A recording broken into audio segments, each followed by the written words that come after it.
Kia ora and welcome to Let's Get Political. Coming up, we talk to weatherman turned Labour candidate Tamati Coffey, and we get inside the debating chamber to find out about its history and why the Queen isn't welcome inside. First, let's get to the headlines. It's just 3 weeks until the election. Let's get political.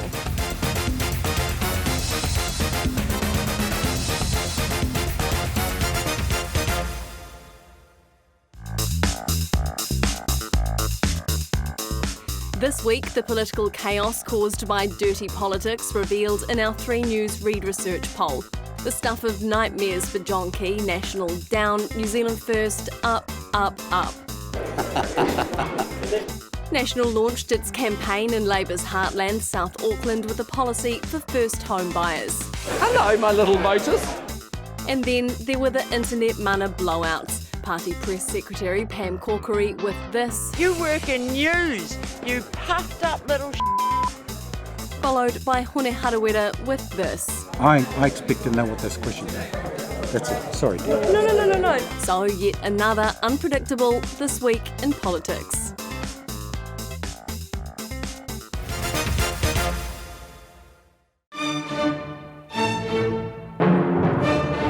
People have been thrown out of it. Mr. Speaker, Order. sit down till I'm finished. Goodness sake. The member will now leave the chamber.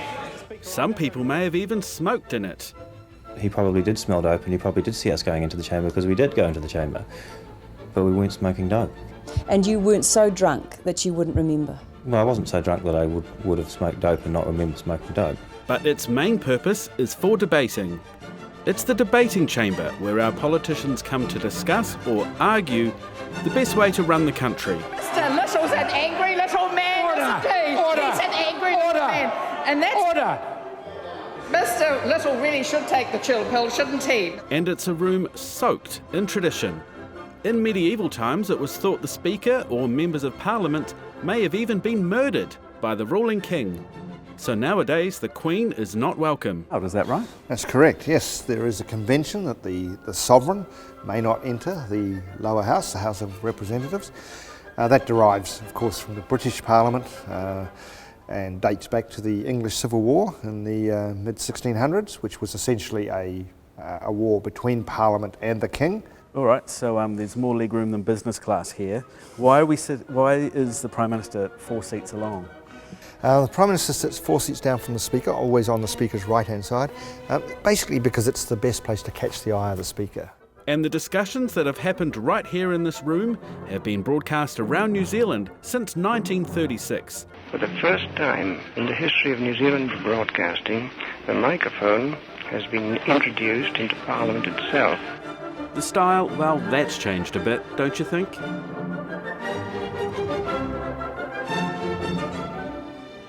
He became a familiar face to us as a weather presenter and dancer with the stars. But what now for this former children's TV presenter? Dan Lake headed to Rotorua to find out the forecast for Tamati Coffey. Kia ora, I'm Tamati Coffey. I'm standing in the general seat for the Rotorua electorate and I'm standing for the Labour Party.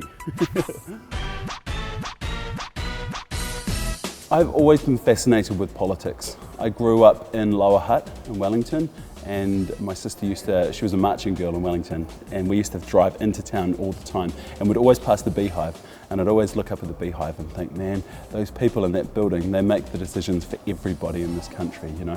Wherever you are in New Zealand, you have to live by the rules that these people make. And I've always thought that and it's always played in my head and I thought, well, if those people can do it, then I can do it.